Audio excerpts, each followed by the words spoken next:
aquel día, ovejas lastimadas.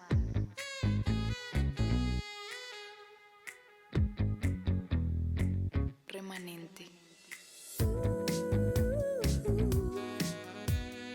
Una nación. El Señor reinará sobre ellas desde ahora y para siempre. Dios, gobiernas sobre todo, tu amor transforma todo en mí. Digno eres de mi alabanza, tu espíritu desciende hoy aquí. Admirable, consejero, Dios fuerte, Padre eterno. Admirable, consejero, Dios fuerte, Padre eterno, príncipe de paz.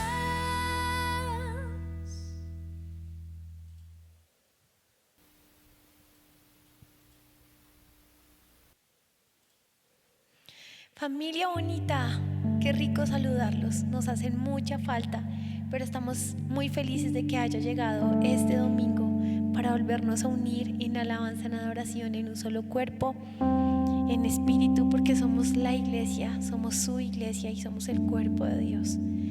Y hoy es un día muy especial porque vamos a celebrar la Cena del Señor juntos, vamos a hacerlo en nuestras casas, vamos a hacerlo como familia, con nuestros hijos, con nuestros papás, los que tengamos ahí, invitémoslos a ser parte de esto.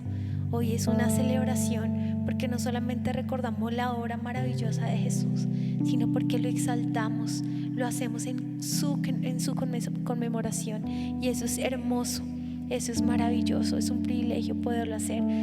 Y para eso no hay nada mejor que limpiar nuestro corazón, limpiar nuestra mente, que nos presentemos limpios delante de Él y lo hagamos dispuestos a que Él sea glorificado y magnificado en nuestra vida. Esa es la mayor bendición que podemos tener y el mejor regalo que podemos darle a Él. Una adoración, una alabanza genuina y sincera, con un corazón dispuestos. Vengamos a su presencia llenos de sed, llenos de sed, para ser saciados en Él, en el único grande, el único maravilloso que es nuestro Señor. Así que oremos. Señor, hoy disponemos todo lo que somos. Aquí estamos, Señor. Disponemos todo lo que somos. Traemos a tus pies todo lo que tenemos, Señor. Si hay preocupación, si hay tristeza, si hay estrés, hoy lo ponemos a tus pies, Señor. Llevamos todos nuestros pensamientos, nuestras emociones, nuestra voluntad cautivos a tu obediencia, Señor. Queremos adorarte y queremos llegar a tus pies, Señor, con un corazón, un alma y un cuerpo limpio. Purifícanos, Señor. Queremos recordarte con esta cena, Señor, limpios ante ti, Señor, para que tú entres, para que tú, Señor, inundes e invadas, Señor, todo lo que somos, Señor. Acá en familia estamos adorándote y entregándote todo lo que somos, Señor, porque es por ti, Señor, es por tu gran misericordia, es por tu gran amor que podemos estar en tu presencia, Señor. Que nunca se nos olvide esto, Señor. Eres tú, Señor, quien se hace fuerte en toda habilidad que pueda estar sintiendo, Señor. Hazte fuerte, Señor, te necesitamos, glorifícate en nuestra vida, Señor. Aún, Señor, convéncenos de pecado, Señor. Si en este tiempo, Señor, de tal vez esa quietud física, Señor, algo en nosotros se ha contaminado, Señor, límpianos. Te pedimos perdón por eso, Señor. Queremos venir limpios ante ti, Señor. Limpios. Construye tu trono en nosotros, Señor. Mientras te adoramos, construye tu trono, Señor. Toma tu lugar en nuestra vida. Toma tu lugar, Señor, en nuestro hogar. Toma tu lugar acá en nuestra familia, Señor. Toma el lugar que te corresponde, Señor, porque tú lo diste todo y hoy queremos darte todo lo que tenemos, Señor, porque tú eres el principio, el fin, tú eres el alfa y lo omega, Señor. Eres tú, Dios. Eres tú, Señor.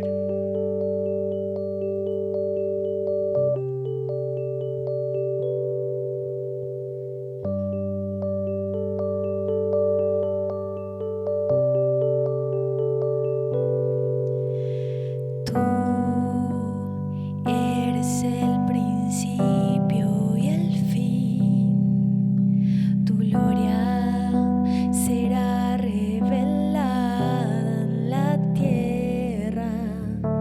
Tú eres el principio y el fin.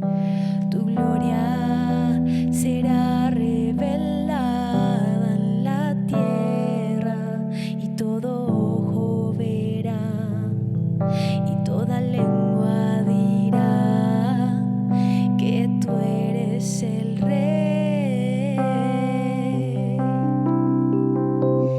De generación a generación, toda lengua y nación reconozcan al Salvador, reconozcan al Salvador. De generación a generación, toda lengua y nación reconozcan al Salvador, reconozcan al Salvador. Jesús, Santo Jesús, Santo Jesús, Santo Jesús. Tú eres el principio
te adoramos.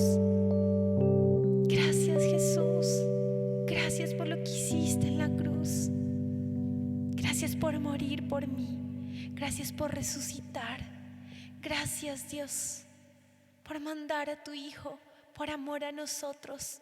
Gracias porque la gracia y la misericordia vencieron y hoy somos libres, somos perdonados por ti, Jesús, por ti, Jesús, por ti, Padre Dios. Te vemos en todo, Señor. Solo hay que alzar nuestra mirada para verte a ti, Jesús.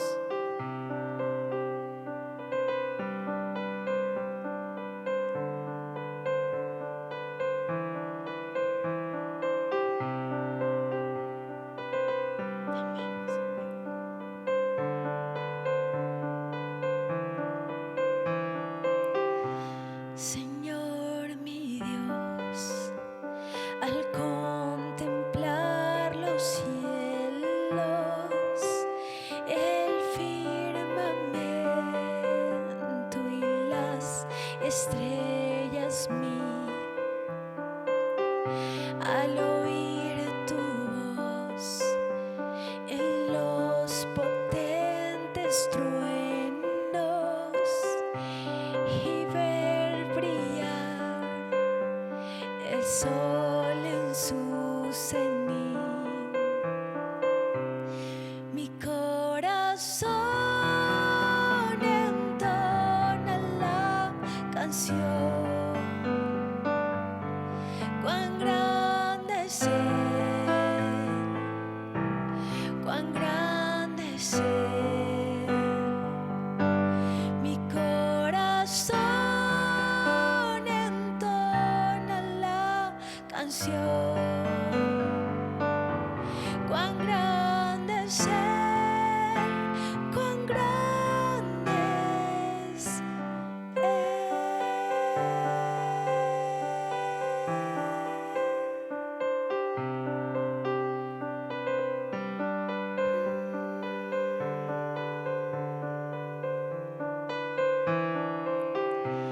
cuando recuerdo del amor divino que desde el cielo al Salvador envió,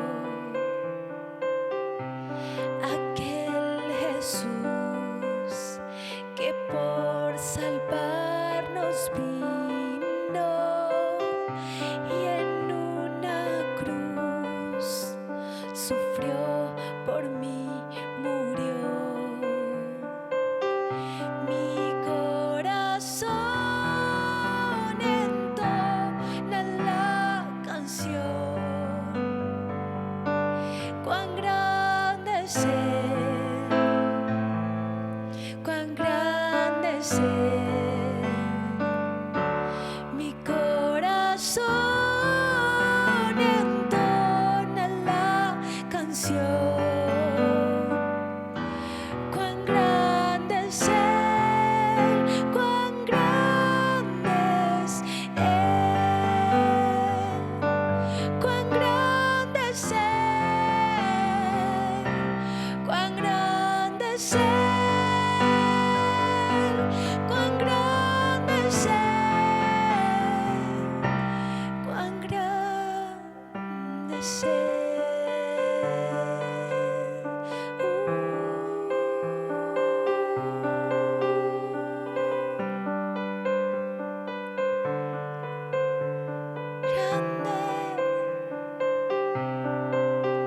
Eres grande, Jesús. Eres grande, Señor.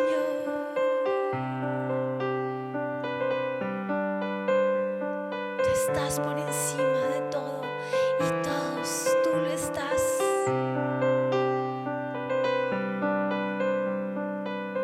Tú lo estás, tú lo estás. Mira lo grande que es.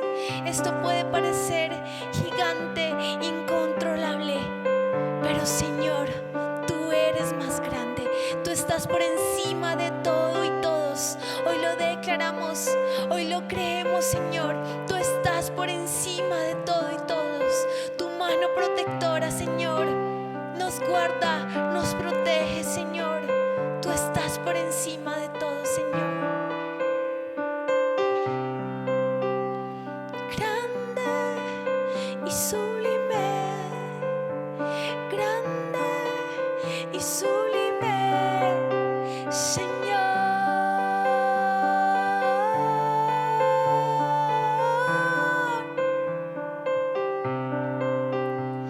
Grande y sublime, grande y sublime, Señor.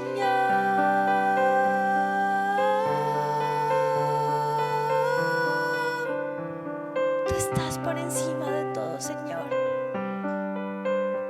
Alzaré mis ojos al cielo. ¿De dónde viene mi socorro? Mi socorro viene del Señor, quien hizo el cielo, quien hizo la tierra, que hizo todo lo que mis ojos ven. De ahí viene mi socorro. Yo acampo, Señor. Yo acampo, Señor, en verdes pastos, porque así eres tú, porque tú eres mi buen pastor. Tú eres mi buen pastor, Señor. No tengo por qué temer. Tú estás conmigo, tú estás a mi lado, y tu vara y tu callado hoy me inyectan y me infunden el aliento que necesito para continuar. Mis ojos están puestos en mi pronto auxilio y en mi socorro. Tú, Señor, te adoramos. Gracias, Señor. Amén. Gracias, Señor. Vamos a disponer nuestro corazón para la palabra que va a prepararnos para esa gran cena con el Señor.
Buenos días a todos, bienvenidos a nuestra casa otra vez. Qué rico poder compartir juntos esta palabra que vamos a compartir hoy. Esta semana ha sido una semana de bendición y espero que continúe así. Vamos a orar y vamos a pedirle al Señor que nos guíe. Señor, te pedimos en el nombre de Jesús que tu Espíritu esté en medio de nosotros, Señor. Nos reunimos en tu nombre y creemos, Señor, que tú estás en medio de nosotros porque así tu palabra lo promete, Señor. Gracias porque nos acompañas hoy y Espíritu Santo te pedimos que hables a nuestra vida, que nos guíes, que nos enseñes, que toques nuestro corazón, Señor, y que nos liberes si hay algo que quitar de nosotros, Señor, en el nombre de Jesús. Amén. Y bueno, seguimos con Romanos capítulo 7. Hoy vamos a estar leyendo desde el versículo número 7 en adelante. Hace 8 días quedamos en el versículo 6 y hoy continuamos en el número 7. Entonces los invito a que busquen allí en su Biblia de papel, capítulo 7, versículo 7. El mensaje de hoy se llama La ley, yo y mi otro yo. La ley, yo y mi otro yo. Bien, entonces si tienen su Biblia ahí cerquita, por favor revisen capítulo 7, versículo 7. Vamos a leer. Dice la palabra así: Ahora bien, ¿acaso sugiero que la ley de Dios es pecaminosa? de ninguna manera. De hecho, fue la ley la que me mostró mi pecado. Yo nunca hubiera sabido que codiciar es malo si la ley no dijera no codicies. Pero el pecado usó ese mandamiento para despertar toda clase de deseos codiciosos dentro de mí. Si no existiera la ley, el pecado no tendría ese poder. Hubo un tiempo en que viví sin entender la ley. Sin embargo, cuando aprendí, por ejemplo, el mandamiento de no codiciar, el poder del pecado cobró vida. Y yo morí. Entonces me di cuenta de que los mandatos de la ley, que supuestamente traían vida, trajeron en cambio muerte espiritual. El pecado se aprovechó de esos mandatos y me engañó. Usó los mandatos para matarme. Sin embargo, la ley en sí misma es santa y sus mandatos son santos, rectos y buenos. Y vamos a volver ahí al versículo 7. Y Pablo nos pregunta, ¿estoy diciendo que la ley es mala? Él hace esa pregunta, ¿acaso ustedes piensan que lo que yo estoy diciendo es que la ley es mala? A lo cual él responde, claro que no. Pero aquí empieza a explicar por qué. Y dice, todo lo contrario, si no fuera por la ley, no sabría qué es el pecado. Y no encontraría que soy esclavo del pecado. Y dos cosas llaman la atención aquí. La primera es que Pablo era un judío, para mi gusto, demasiado judío. Era el más judío de los judíos. Era el más cumplidor de la ley. Y aparte de eso, Pablo era fariseo. Es decir, que era mega cumplidor de la ley. Y si era cumplidor de la ley, ¿por qué está hablando de su pecado? Esa es la primera cosa que llama la atención. Y la segunda cosa que llama la atención aquí es que Pablo está hablando de la codicia como el pecado que la ley reveló en su vida. Es decir, un día él se dio cuenta que era codicioso. Y entonces ahora quiero invitarles a que me acompañen a mirar dónde está esa ley. ¿Dónde está esa ley escrita que deja ver que la codicia es un pecado? Entonces vamos a ir a Éxodo. Revisen sus versículos allí. Capítulo 20, Éxodo 20.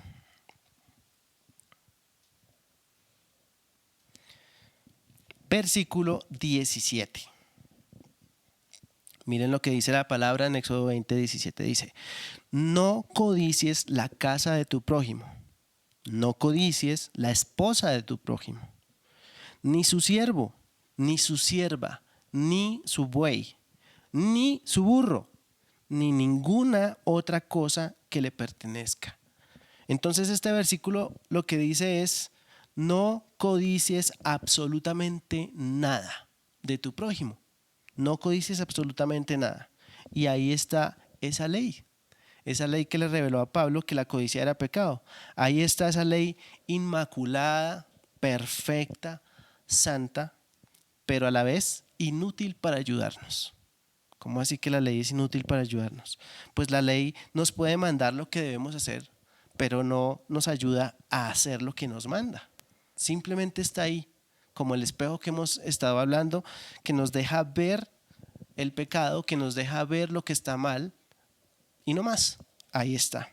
Y vamos a volver a Romanos ahí, versículo 9. Versículo 9. Dice, hubo un tiempo en que viví sin entender la ley. Sin embargo, cuando aprendí, por ejemplo, el mandamiento de no codiciar, el poder del pecado cobró vida. Entonces, a versículo 10 dice, y yo morí. Entonces me di cuenta de que los mandatos de la ley que supuestamente traían vida, trajeron en cambio muerte espiritual. ¿Y cómo así que Saulo de Tarso, el que era el más fariseo de los fariseos, vivió un tiempo sin entender la ley? Porque él lo está diciendo ahí en el versículo 9. Pablo nos confiesa que no entendía cuál era la función de la ley. Eso era lo que no entendía la ley. Esa función es como hemos visto poner en evidencia el pecado.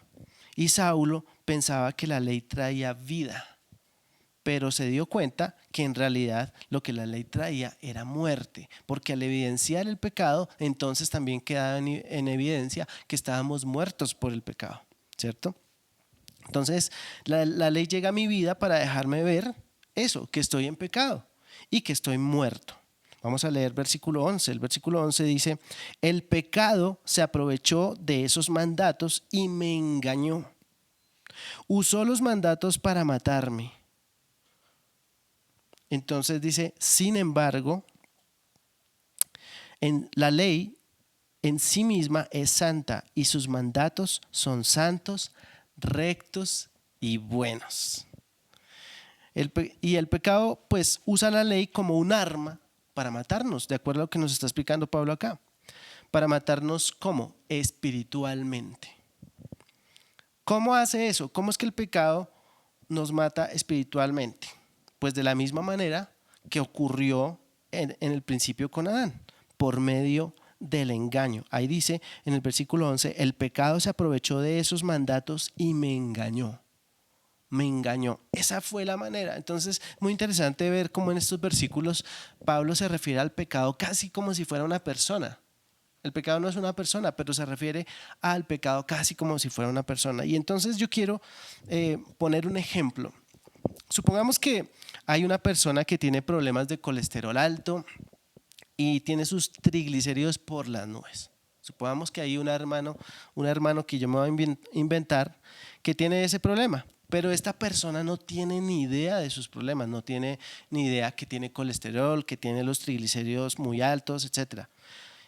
Esa condición en la que está esta persona le puede causar una enfermedad coronaria severa y potencialmente pues lo puede matar. Eso es lo que puede pasar con esa persona. Pero el hermano no tiene ni idea. Él no sabe que le puede pasar eso en cualquier momento. Él no sabe que está en riesgo de morir. Y un día esta persona decide que es hora de ir al médico. Por si las moscas, porque de pronto, no sé, nunca he ido al médico o alguien me recomendó: oiga, ¿por qué no vais a hacer un chequeo? Y el médico le ordena unos exámenes y cuando revisa los resultados le dice al hermano: ¿sí sabía que usted está a punto de morirse? En cualquier momento se puede morir. Y este hermano queda como: uy, ¿cómo así? ¿Y cómo llegó a estar en ese estado nuestro hermano? Pues resulta que este hermano pues tiene una especial atracción por las harinas y los azúcares. Imaginemos, por ejemplo, una dona así bien esponjosa con un glaseado de arequipe por encima. A mí, por ejemplo, me gusta así el arequipe y encima maní. Uy, qué delicia. Imaginémonos, por ejemplo, un chocorramito, un chocorramo o una torta de chocolate. Uy, eso con un tinto. ¿A ustedes no les parece que es espectacular? Sin embargo, este hermano en cuestión no sabía que eso tan rico lo podía matar hasta que los exámenes le muestran lo que está pasando en su cuerpo. En ese momento el hermano descubre el poder que tiene el chocorramo para poder matar su vida, para poder acabar con su vida. Entonces, esto es lo que pasa con la ley. Y este hermano no puede decir: uy, no, es que esos exámenes son malos, esos exámenes están mal, es que el doctor está mal. No, la realidad es que se va a morir si no cambia su manera de comer, si no cambia su manera de vivir, se va a morir. Pero los exámenes están revelando lo que pasa en su cuerpo. Y lo mismo pasa con nosotros. Bueno, los que me conocen saben que yo tengo la misma debilidad de este hermano. Me encanta el chocorramo, me encantan las tortas, galletero a morir, me encanta todo lo que sea harina procesada, todo eso me encanta. Un chocorramo con un tinto para mí es la gloria, es el mejor momento del día. No crean que yo me estoy comiendo un chocorramo todos los días, no, porque yo ya entendí que el chocorramo tiene poder sobre mí, me puede matar. Si yo se lo permito, me lo puede matar. Y al igual que este hermano que nos hemos inventado, cuando la ley llegó, pues el pecado ya estaba en este mundo. Es decir, este hermano fue al médico a hacerse los exámenes, pero él ya estaba enfermo, él ya estaba en peligro de muerte antes de que llegaran los exámenes. Y lo mismo pasa con la ley. La ley llega al mundo, pero el pecado ya estaba aquí en el mundo. Y cuando llega la ley evidencia el pecado y evidencia el poder del pecado. La ley llega al mundo como un mensajero de la justicia de Dios. Y tal vez esto es lo más importante de nuestro mensaje hoy. La ley llega al mundo como un mensajero de la justicia de Dios, para dejarnos ver que en el mundo estamos llenos de pecado y que estamos muertos por eso. Entonces lo más importante hoy es entender eso que ocurre con la ley. Pablo pregunta en el versículo 7, otra pregunta, dice, ¿es la ley pecaminosa? ¿Es la ley algo malo? Y la respuesta es no, de ninguna manera la ley es algo malo. Versículo 14, vamos a ir al versículo 13, dice, pero ¿cómo puede ser? ¿Acaso la ley que es buena provocó mi muerte? Por supuesto que no. El pecado usó lo que era bueno a fin de lograr mi condena de muerte. Es como si este hermano del que estábamos hablando dijera, no, me voy a morir por culpa de los exámenes. No, pues que yo no debí ir a tomarme esos exámenes. Más bobo yo que me fui a tomarme esos exámenes. Si yo no me los hubiera tomado, no me moriría.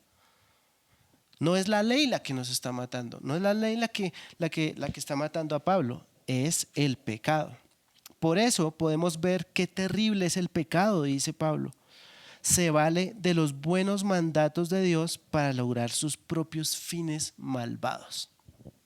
Y ahora sí, vamos allí al versículo 14. Por lo tanto, el problema no es con la ley, porque la ley es buena y espiritual. Entonces, si la ley no es mala, si la ley no es pecaminosa, ¿qué es?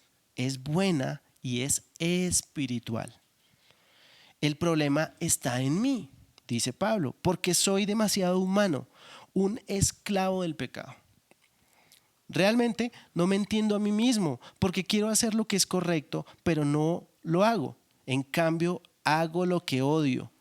Pero si yo sé que lo que hago está mal, eso demuestra que estoy de acuerdo con que la ley es buena.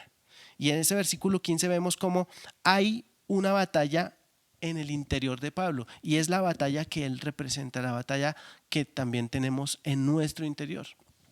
Hay una batalla en mi interior, pero lo curioso es que esa batalla antes no estaba. No estaba esa batalla. Hasta el versículo 14 estaba hablando en el supuesto de una persona que no creía en Jesús. Cuando él no creía en Jesús, eso era lo que le pasaba, pero ahora va a mostrar la situación del creyente. Y dice, antes cuando era un incrédulo estaba muerto espiritualmente.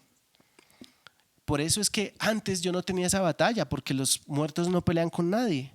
Pero ahora que yo he resucitado con Cristo, entonces mi espíritu está vivo con Cristo, como dice Gálatas. Ya no vivo yo, sino que vive Cristo en mí. Y entonces como Cristo vive en mí, pues se resiste al poder del pecado que permanece en mí.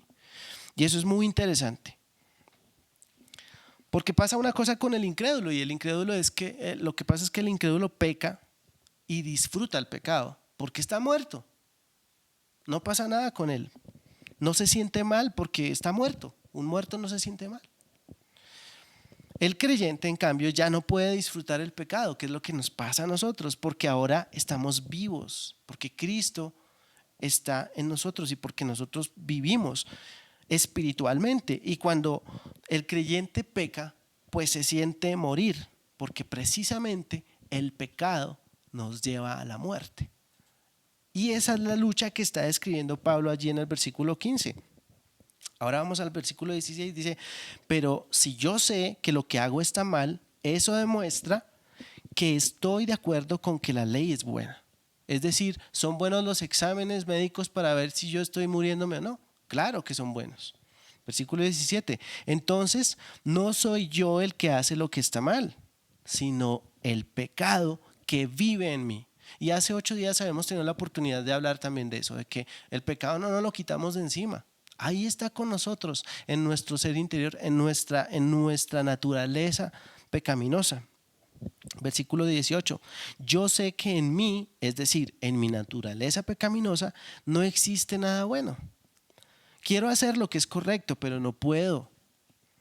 Quiero hacer lo que es bueno, pero no lo hago. Y no quiero hacer lo que está mal, pero igual lo hago. Ahora, si hago lo que no quiero hacer, realmente no soy yo el que hace lo que está mal, sino el pecado que vive en mí. Este pasaje parece un trabalenguas, pero lo que está diciendo Pablo es que el pecado que vive en mí, aunque yo soy salvo, sigue ahí. Aunque yo haya sido redimido y haya rendido mi vida a Jesús, el pecado está ahí. Solo que, como vimos hace 8 días, ya no tiene poder sobre nosotros. Pero nosotros tenemos que acostumbrarnos a esa idea. Nosotros tenemos que acostumbrarnos a esa verdad. Y vamos a ir al versículo 21. Dice, he descubierto el siguiente principio de vida, que cuando quiero hacer lo que es correcto, no puedo evitar hacer lo que está mal. Amo la ley de Dios con todo mi corazón. Ese es Pablo el espiritual, el que está diciendo, yo amo la ley de Dios con todo mi corazón, pero siempre termino embarrándola. Y dice, pero hay otro poder dentro de mí, versículo 23, que está en guerra con mi mente. Ese poder me esclaviza al pecado que todavía está dentro de mí. Soy un pobre desgraciado. ¿Quién me libertará de esta vida dominada por el pecado y la muerte? Versículo 25, aquí está la respuesta y dice, gracias a Dios, la respuesta está en Jesucristo nuestro Señor. Así que ya ven, en mi mente de verdad quiero obedecer la ley de Dios, pero a causa de mi naturaleza pecaminosa, soy esclavo del pecado. Y esto es lo que ocurre, o la batalla interior que ocurre en nuestro ser. Dice, entonces resulta que en nuestra naturaleza pecaminosa vive el pecado, ¿sí? Y ahora que yo resucité en Cristo, Cristo vive en mí. El Espíritu Santo, el mismo poder que levantó a Jesucristo de la muerte, vive en mí. Y entonces esto quiere decir que es normal para el creyente, para los que creemos en el Señor Jesús, es apenas normal que haya una batalla interna, una batalla que tenemos todos los días. Antes estábamos vencidos por el pecado, pero ahora en esta batalla nosotros no debemos ser vencidos por el pecado. Y eso es lo que plantea Pablo en estos versículos. Yo quiero decir que si no hay una batalla en mi interior, de pronto lo que ocurre es que yo soy un hombre muerto y no me he dado cuenta todavía. No es normal que un cristiano se mantenga en una vida de pecado. Eso no es normal. Si una persona dice, no, es que yo no he podido con eso, yo todos los días caigo, todos los días fallo, no es normal eso. Para un creyente no es normal. Para un incrédulo sí, pero para un creyente no. Todo lo contrario. El cristiano verdadero vive una batalla diaria con el pecado. Es esa batalla diaria. El incrédulo está en una guerra que ya no puede ganar. Ya está vencido. Pero el creyente está en una guerra que no puede perder.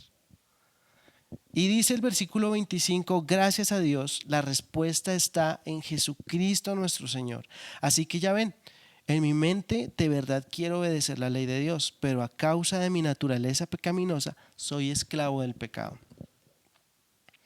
Y tal vez ahora nosotros que hemos entendido esto, hemos entendido que la ley es buena, que la ley funciona como ese examen que me deja ver lo mal que estoy. Ahora tal vez podamos ver la ley de Dios de una manera muy diferente.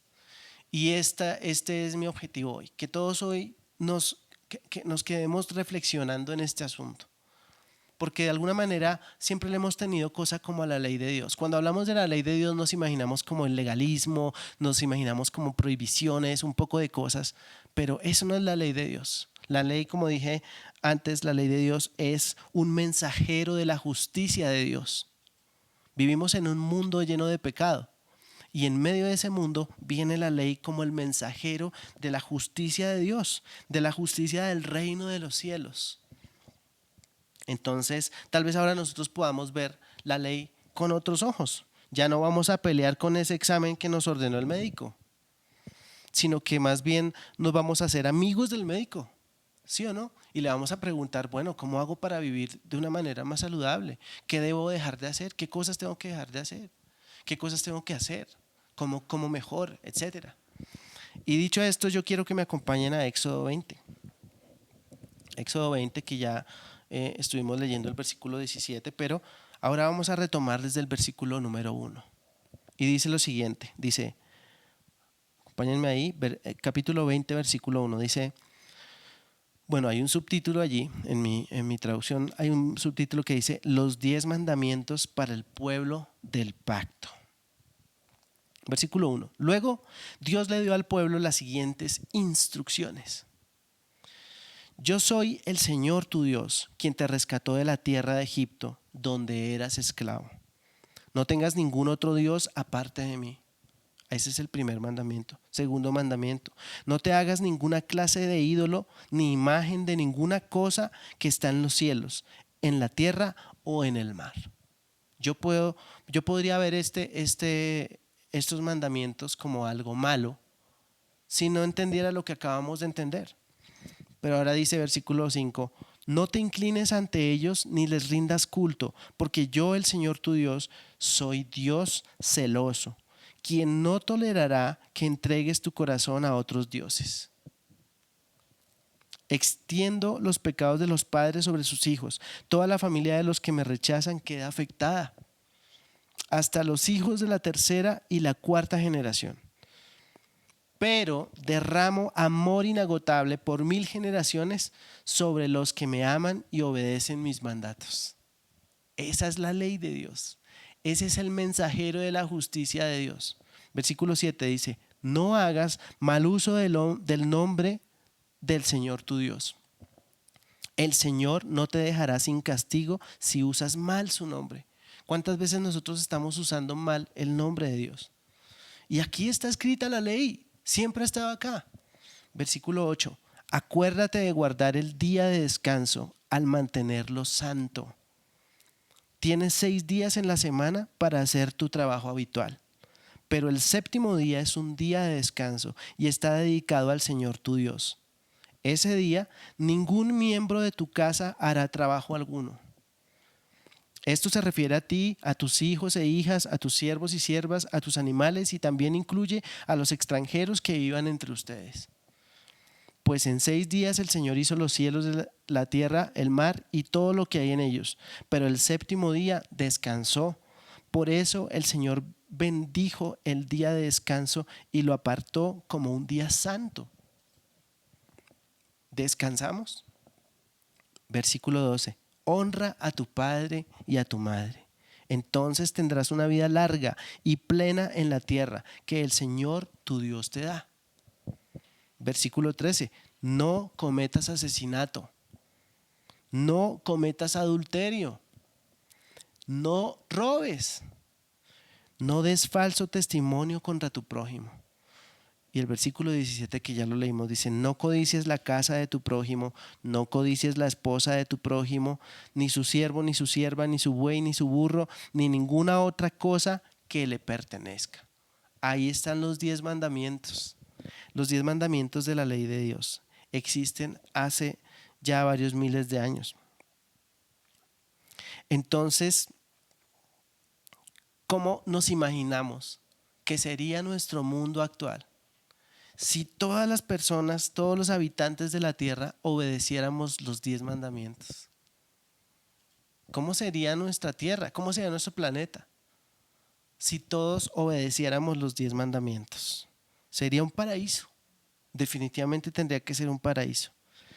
Entonces, mi amigo, el que estaba enfermo de triglicéridos, de colesterol alto, que está muy cerca de morir, tiene que estar agradecido con esos exámenes, con ese médico que le dijo lo que estaba por pasar, porque gracias a eso él pudo tomar una decisión y pudo cambiar su vida. Ahora aquí está la ley del Señor para nosotros. ¿Qué va a pasar con nosotros? ¿Qué va a pasar hoy con nosotros? ¿Vamos a amar este libro? Vamos a amar esta palabra, vamos a amar estos secretos que hablan de la justicia de Dios. Acompáñenme por último, por favor. Y ya estamos cerrando nuestro mensaje. Al Salmo número 1. Salmo número 1.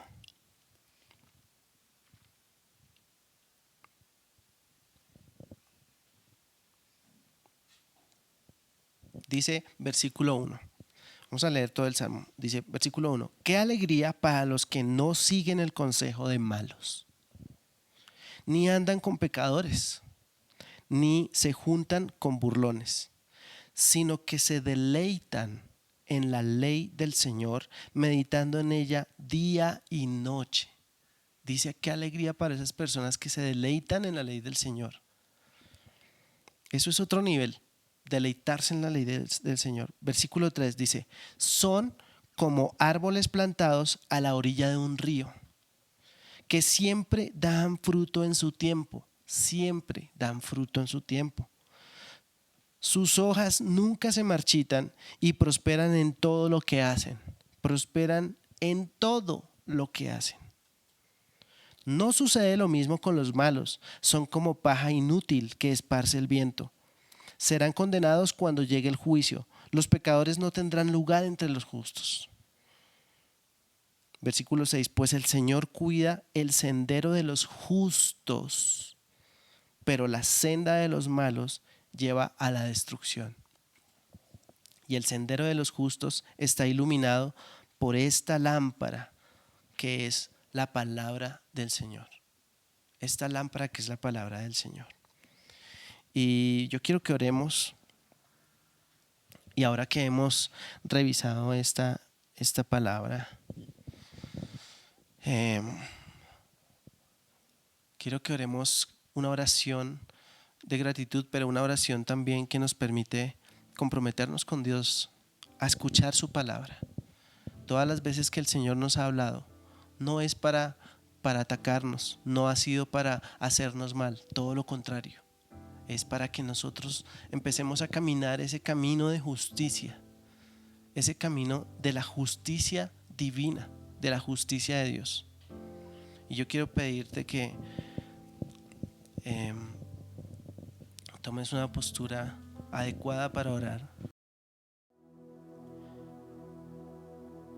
Y Señor, venimos delante de ti con humildad, a disponer nuestro corazón, Señor, porque te necesitamos. Te damos gracias por la palabra que nos has dado hoy, Señor, por lo que nos has enseñado. Gracias porque hoy podemos entender que tu palabra es buena, Señor, que tu palabra es santa, que tu palabra es perfecta, Señor. Gracias, Dios, porque tú nos das la oportunidad de saber que somos amados y que a través de tu palabra tú nos amas, Señor.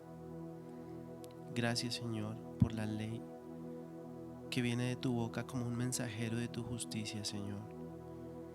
Gracias porque a través de ella podemos entender no solo tu amor, Señor, sino la manera en que podemos vivir, la manera en la que podemos seguir adelante, Señor, la manera en la que podemos agradarte.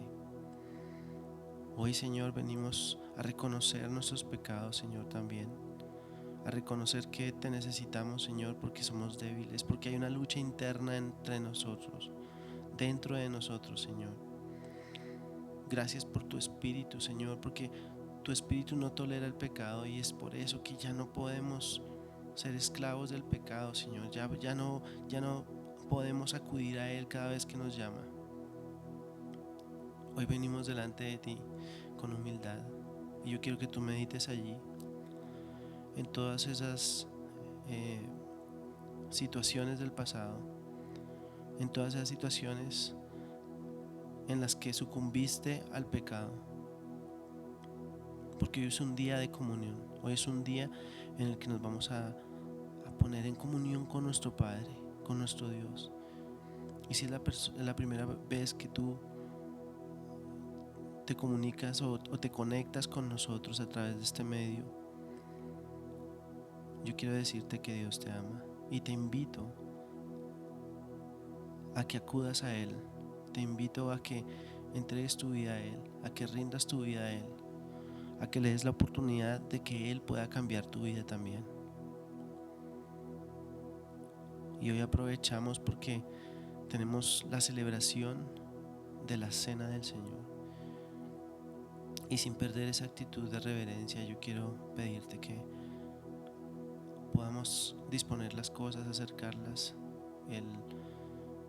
el jugo de uva, el pan, lo que tenemos listo ahí en familia vamos a compartir.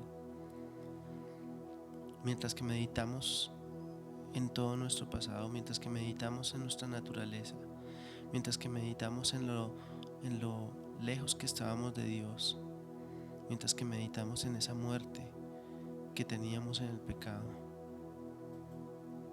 venimos y preparamos este tiempo para ponernos en comunión con Dios. Y ahí con tu familia, con tu esposa, con tus hijos,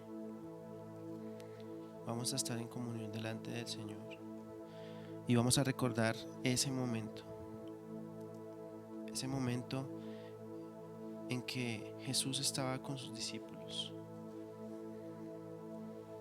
ese momento en que estaba cenando por última vez con ellos.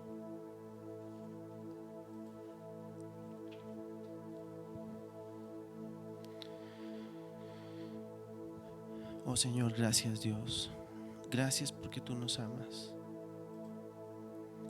gracias porque en tu inmensa misericordia, en tu inmensa bondad, Señor, tú nos has reunido como familia hoy delante de este altar, delante de este altar familiar. Levantamos este lugar y este altar, Señor, para glorificar tu nombre y también para darte gracias por el sacrificio que tú hiciste en la cruz por nosotros.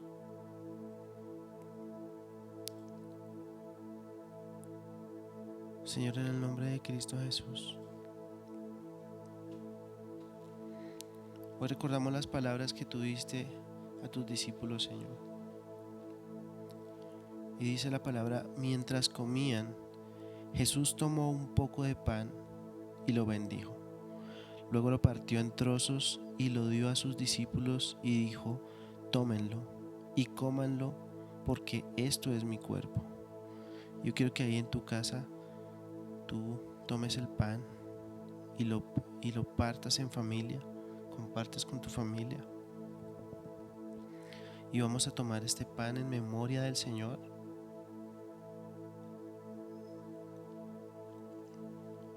para recordar que ese es el cuerpo del Señor que fue sacrificado y que fue crucificado por nosotros.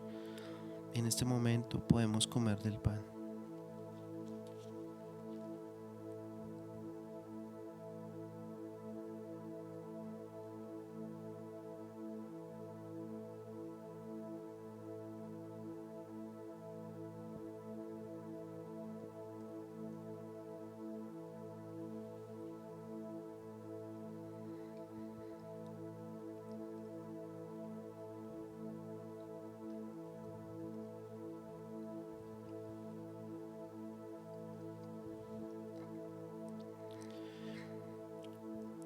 Y tomó en sus manos una copa de vino y dio gracias a Dios por ella.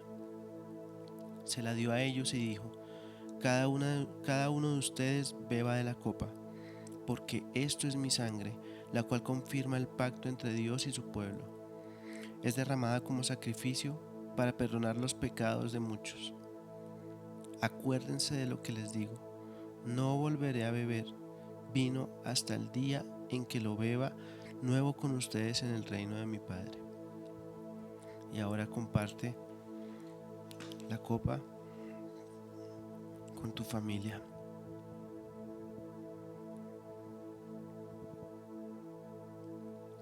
Señor, no tomamos esta cena a la ligera, la tomamos con humildad y la tomamos también sabiendo, Dios, que es una celebración de tu muerte, pero también es una celebración de tu resurrección.